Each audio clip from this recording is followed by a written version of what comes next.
Bonjour Serge Guérin. Bonjour. Vous êtes sociologue, vous êtes professeur à l'INSEC et vous avez été invité à plancher sur le sujet suivant: Santé, est-on libre de disposer de son corps, dans le cadre du forum CNAM La Tribune. Alors pour comprendre ce qui se cache derrière ce titre un petit peu énigmatique, je reprends le pitch de cette conférence. Normatisation, hypermoralisation, hygiénisme, ce que devient la société au nom de la santé publique et de la marchandisation redimensionne la liberté individuelle pour le meilleur et pour le pire. Alors, vous allez nous donner un petit peu les grandes lignes de votre intervention et j'ai envie de commencer par vous demander, voilà, c'est quoi le meilleur à attendre là-dedans? Alors le meilleur à attendre serait, dans un monde idéal, évidemment l'idée de, on enlève la maladie, voire même on enlève la mort. On dit tout ça, nos techniques, notre cerveau extraordinaire permet, en mettant les bons capteurs, en mettant les bonnes technologies, d'évacuer en fait le tragique de la vie, quoi, qui est un vieux mythe. Hein. Et donc, grâce aux technologies, grâce justement au fait de dire aux gens ce qu'ils doivent faire, et bien en fin de compte, on leur évite de faire des bêtises, on leur évite de prendre des risques, et en fin de compte, on supprime la notion du risque de la vie. Vaste sujet. Vaste sujet avec tous les inconvénients que l'on peut imaginer. Alors justement, le pire, c'est quoi? Alors le pire, là, ce à quoi on peut penser d'abord, c'est que finalement, c'est assez amusant. C'est plus nos États ont du mal à agir sur le réel, plus en fin de compte, ils vont inventer des normes pour nous dire ce qu'il faut faire.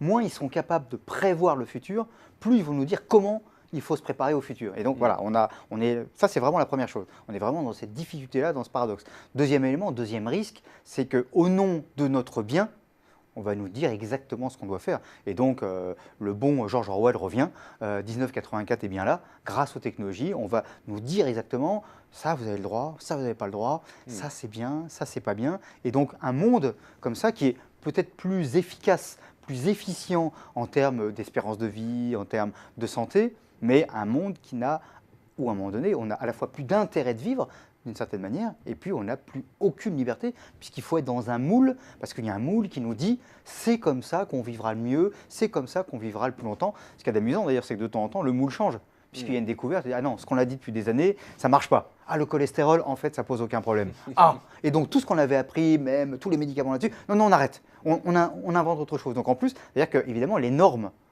quand elle est appliquée, quand elle est imposée, la norme, on dit bah, c'est la norme, c'est normal, c'est la vérité. Mais non, la norme, c'est un moment subjectif dans une histoire objective. C'est tout. Entre le grand Canguilhem disait, entre la norme et l'environnement, il y a débat. Ben voilà, sauf qu'on ne veut pas voir qu'il y a débat. On fait comme si c'était objectif. C'est comme ça qu'il faut faire. De tout temps, on a dit c'était comme ça qu'il faut faire. Et donc, il faut faire comme ça. Donc, d'une part, c'est pas sûr que ce soit vrai. Et deuxièmement, une vie trop normée n'est plus une vie. Alors effectivement, hein, les questions sont un petit peu vertigineuses. On n'a pas le temps de tout développer ici, malheureusement. Simplement, quels sont les garde-fous qu'on peut imaginer pour éviter de basculer dans le pire? Comment est-ce qu'on place le curseur entre le meilleur et le pire?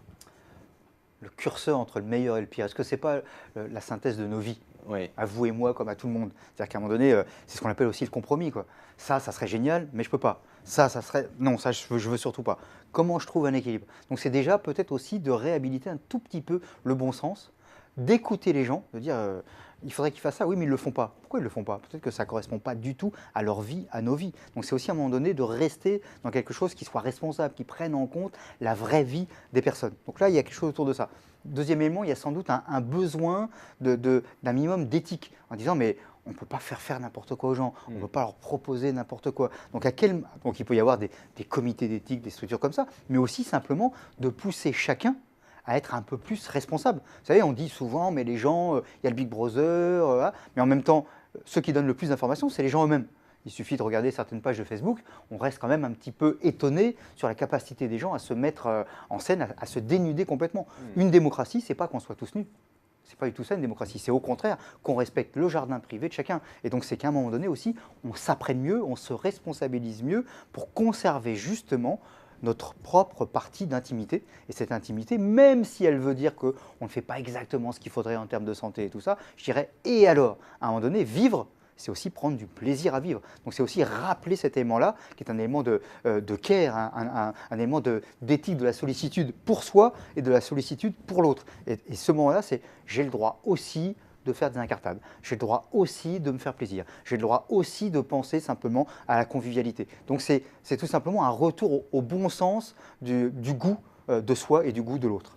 Voilà, que c'est compliqué d'aborder toutes ces questions en 5 minutes, mais c'est la loi de la vidéo. En tout cas, merci Serge Guérin pour ces quelques éléments de réponse. Et puis pour ceux qui veulent en savoir plus, rendez-vous le 9 novembre. Merci beaucoup.